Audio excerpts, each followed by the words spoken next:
Smoke once to travel, smoke again to return. Okay, I'm in. Yes! As long as we come right back. Yes! I promise. I promise. I promise. I promise.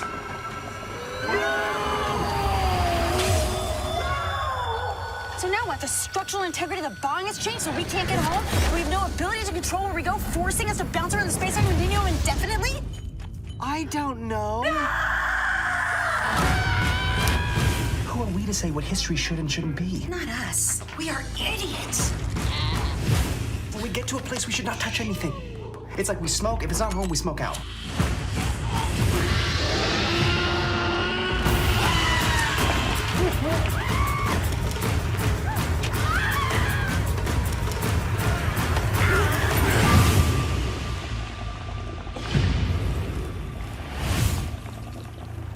Dope.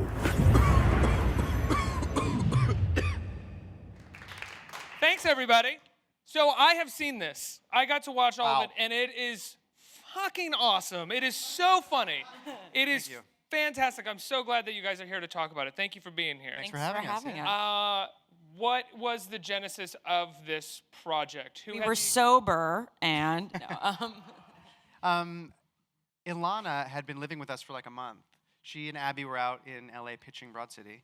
They lived with us for a couple, or at least Ilana lived with us for like a month or 2 months.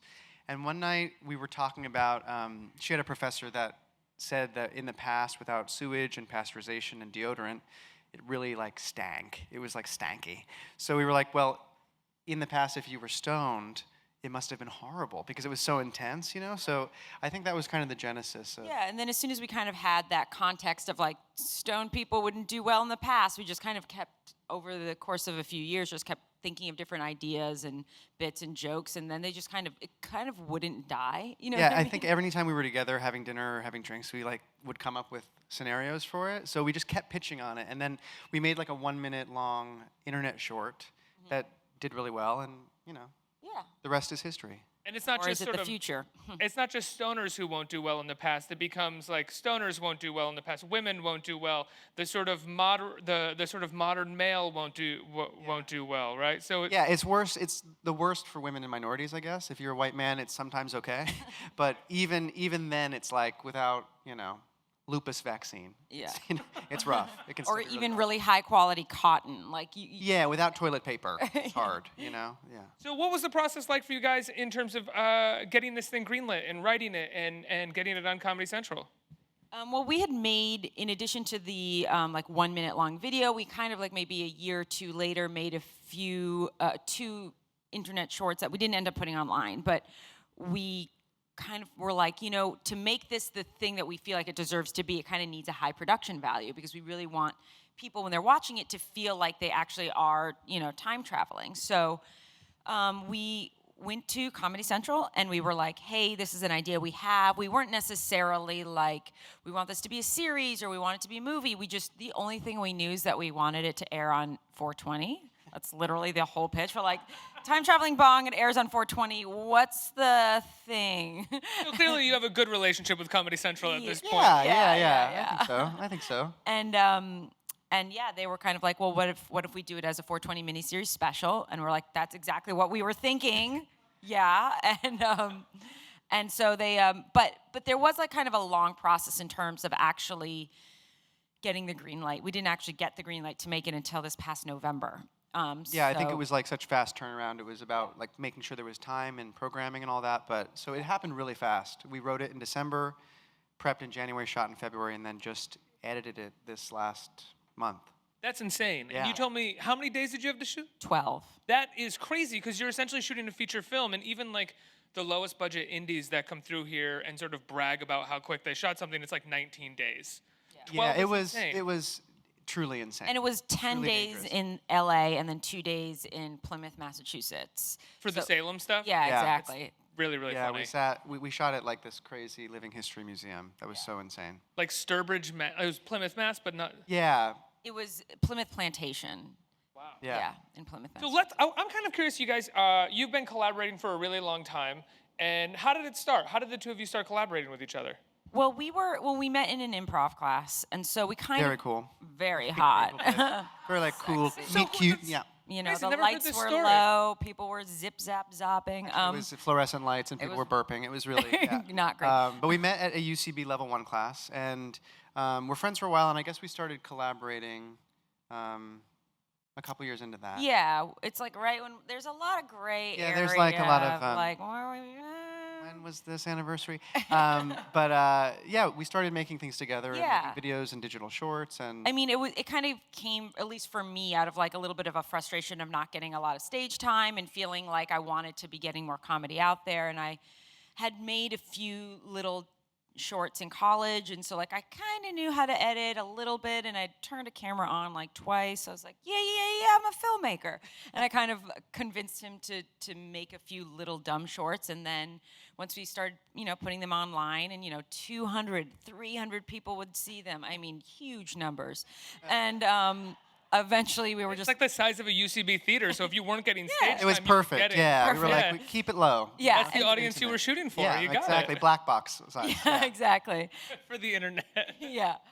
So yeah, we just started making a few more, and then it kind of just built into more than anything. We were just, I think, feeling productive and feeling like we were at least getting our stuff out there, or starting to figure out what our voice was, and that in and of itself meant more than having a million shows, really. Were you guys kind of teaching yourself as you went along, sort of how to tell the stories, yeah. how to cut, what works and what doesn't? Were there a lot of kind of failed experiments that you sort of cast away? Yes, there was like probably hundreds of hours of footage of things that we've shot that we never We made did a anything full with. 22-minute pilot. Yeah. Was like the second thing we ever did. It was very nuts. That was the second thing that you like. yeah. You made like a sketch and then a 22-minute pilot. We made Yeah. a 22-minute pilot for the New York Television Festival, which was not accepted into Did the not festival. get in. And we basically taught ourselves how to do everything. I mean, it was real baptism by fire doing that. What was the 22-minute pilot? Can I ask you what the story was? Yeah, it was like a modern day I Love Lucy. It was about like a a couple in New York City. And Like, okay, we were like, 23 at the time, and we're like, okay, we're 35. yeah, we were It's like, really what we are were you really smart doing? about it, like aging ourselves up in Hollywood. It's like exactly what you want to do.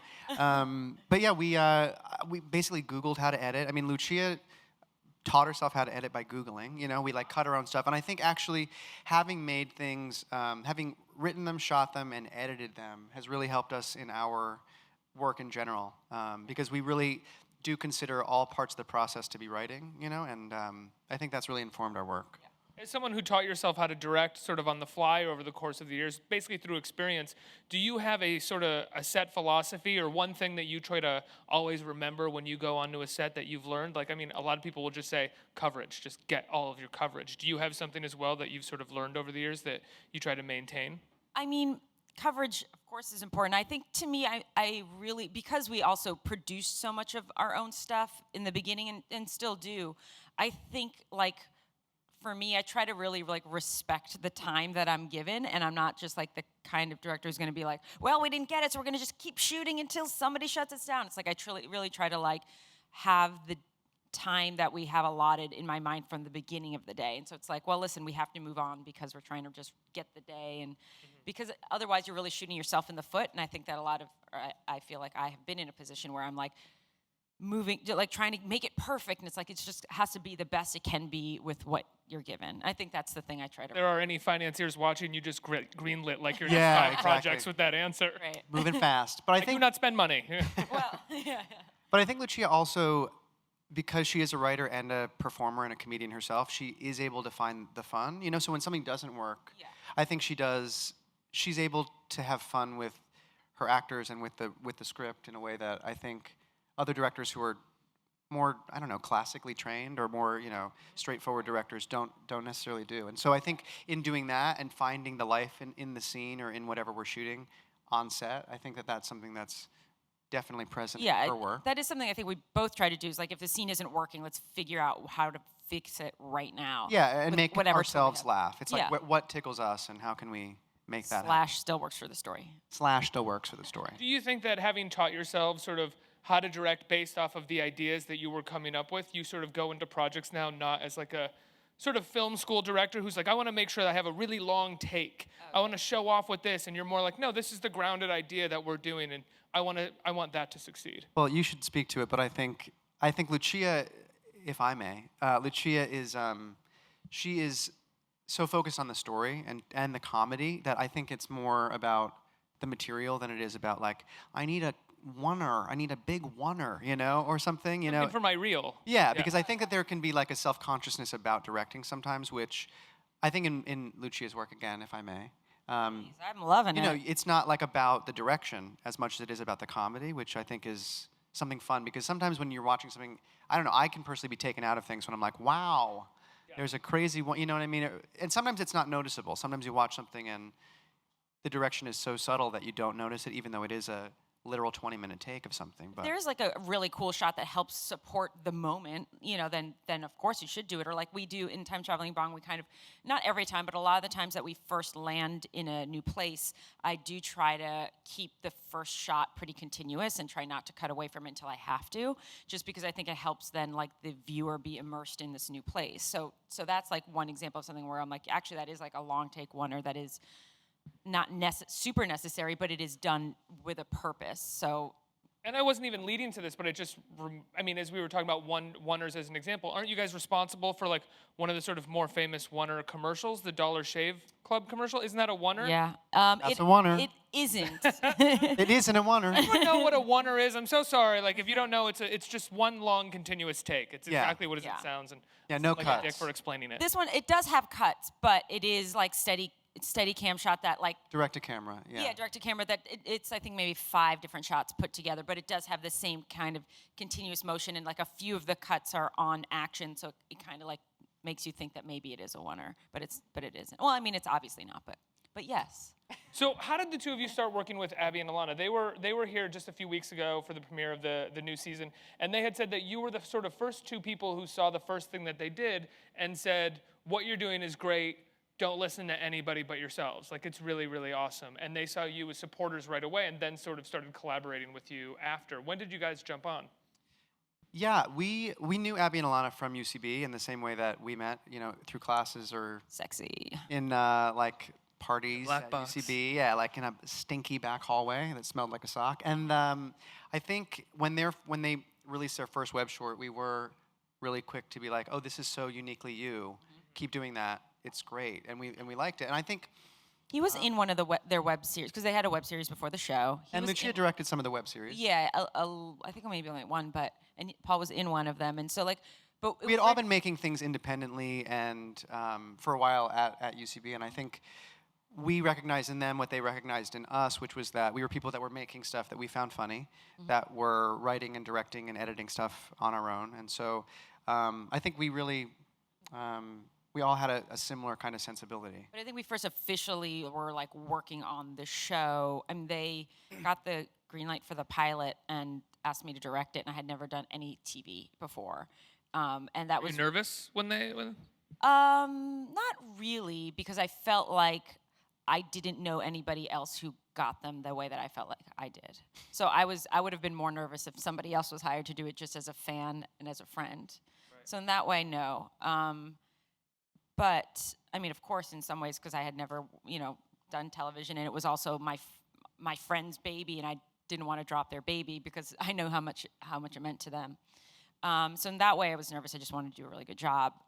And then after it got picked up, they asked us to write on the show, and then things kind of went from there. And then Paul is Trey, and it just kind of really, I think, it came about really organically in every way, in terms of our collaboration and how it's grown. Now, Paul, as the sort of performer and writer here, how often is it that your pitches come from like something that you want to play before sort of finding the full story? Do you come to them and work with them to sort of figure out full stories? Because you just did a Netflix special called The Characters, which was really, really funny and really great. But I imagine so much of that is based off of you being like, I want to try to play this. Yeah, well, it's interesting. I think for Broad City, most of the storylines on the show have come from our lives or the lives of Abbi and Ilana or a friend of ours. Like every single thing you see on the show comes from a true place and being, you know, in your 20s in New York. And so in that way, very much like we all pitch on things that we're like, you know, I was locked out of my house once, or this happened to me once. But in terms of Trey, I don't pitch on Trey that much. In fact, most of the episodes that Trey has appeared in have been written by Abbi and Ilana. And I think it's just because, you know, in the beginning, Trey was a character that is nothing like me. I'm very much not like Trey, even though everyone knows a Trey, like the overly enthusiastic gym guy, you know, like trainer. But But more and more, I think, over the show's life, the characters evolved, and so it's become a little bit more like me. But typically, I don't pitch things that I'm like, I want to do this. It's more like, hey, you know. More about the girl's story, and then like how everyone else fits in around it. Yeah. For the most part. But what about with like Time Traveling Bong? It's definitely a different kind of character than we've seen you play yet. Oh yeah. Well, Time Traveling Bong, both Ilana and I play very different characters than we've ever played before, and yeah, I think plays like a girl who dates a guy who's married and who's an all lives matter guy. So yeah, not like Ilana at all. Very different, and has straightened hair. So, yeah, she's you know, references being in a sorority and stuff. That's right. Yes, which was actually Lucia's sorority. I actually was in that sorority. Were you in a sorority? Yeah, I was in the sorority that she references. Are you still friends with your sorority girls? Mm-hmm. So you don't have like regrets or remember being in a sorority is a bad thing? Loved it. Hey girls. That makes me so happy. Yeah. I think we view sororities and fraternities very negatively in this culture, and maybe rightfully so at times. But it's nice when someone is like, "Oh yeah, my sorority or fraternity we were nice and took care of each other." And yours so sounds nice. like atypical too. Yours sounds like not like typical sorority. I guess not. I wouldn't know. I only know one. That's right. They were chilling, They're cool very as chill, hell. cool girls. All of the girls that I know from your sorority are cool. Thank you. So Hey girls. So how did the two of you work together? I mean, on set, like you're sort of, whether your name's on the credit as a writer or not, you're probably involved in the writing process in some aspect with them. You know where they're coming from. But how involved with the direction do you get on set since you're such close collaborators? Do you find yourself on set being like, well, how are you shooting me? I feel like it might be funnier if maybe we're a little bit back here or anything? No, I think I try not to think about that stuff and just think about the performance because it's so hard to wear different hats. You know, I don't know how Mel Gibson does it. I don't know how people who are like in Mel Gibson things has and so many directing. hats. He has so many hats. Director, Producer, actor. director. Fedoras, I don't baseball Like- caps. There's a lot of hats. But no, I try not to think about it. When we're writing, you know, we break story together, and then Lucia and I write. So on Broad City, we wite all our scripts together. And then when we get to set, we kind of have different jobs, you know? Yeah, and you know, sometimes I'll direct an episode we didn't write, or he'll be in one that I'm not directing, and you know, so like we do. I think once we get to that stage, we try to there's a lot to do, and there's a lot to handle, so we try to just concentrate on the thing that we're responsible for in that moment. Now, with a project like this and with Broad City, I feel like a lot of people are going to ask you guys, how much weed do you smoke? So how much weed do you smoke? That's not even a question about the question. It's just framed that way. How much weed you guys smoke? Oh, I don't remember. So. I mean, not a ton. Not like Cheech and Chong level, you know? I think we're like, and I think we try that in Time Traveling Bong also to like not portray like typical like Rasta stoners who are like constantly stoned, but people who like, you know, because I think they're all different kinds. I think there are a lot of successful people who might smoke pot. Oh yeah, yeah. Like clapping, yeah. One person clap. I know you. Camera You guy, smoke pot. that guy, yeah. It's one of those weird things that I feel like if you find smoking weed funny or stories about people who smoke weed funny and you tell those stories, people assume that you must smoke a lot of pot. But it's like, in order Well, I to don't know how much actually is a make lot. this I don't stuff- know. Like a pound a month is probably what we smoke. A pound Is how much what? is how much we smoke. Like a pound a month. A pound or two a month. No. Depends on the month. pound or December, two. like 2 or 3 pounds. Not even an eighth a month. Not even. I don't know what a lot is even. It's the assumption that like 6 the weeks. silly teen assumption of like they must have been so high when they made that, and it's like no, most likely not. They were. Oh, on you set. can't be. I don't We think. do not. No. We actually don't work stoned pretty much ever. Maybe we might be high and think. I it's think an a lot of idea, like the but that's genesis it. of ideas come from like, whoa, this would be funny, and then later you know, there's Sit down that. and Is write it. Is it Yeah, John yeah. Cleese that says like, who is it that says? Oh it's not yeah, John Cleese. I Is it think John Cleese? Might be. He had. I might be misquoting this. I whole don't thing, wanna but basically, paraphrase he had it John Cleese had this thing where he was like, if I would think of an idea when I was out with my friends at the pub. He's British, and he would. Wait, I'm so confused.